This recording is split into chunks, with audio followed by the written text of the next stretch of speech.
mugusiyo isaneire nande ogosokwa Matiang'i ase siasa ya Kenya na Gusii at large brings in new leadership.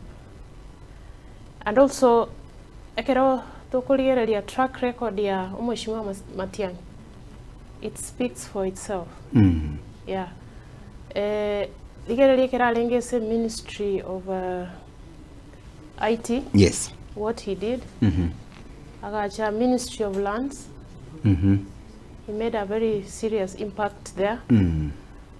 Keralenge Ministry of Education.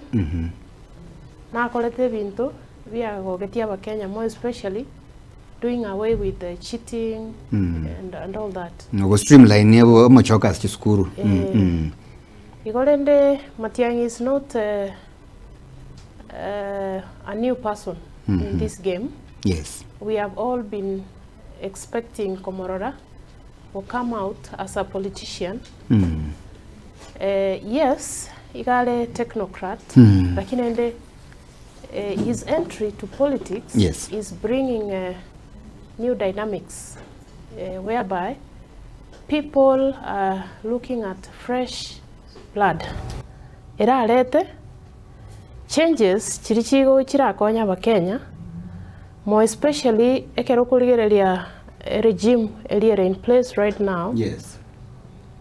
Most of the things nonyenji and sibago koswa serikali yeye is bad governance. Yes. Injustice and other things. Igolende I welcome the idea ya Matiang'i go join politics. Na ende abago tebanga musi tara isanera kugamba. I think they don't understand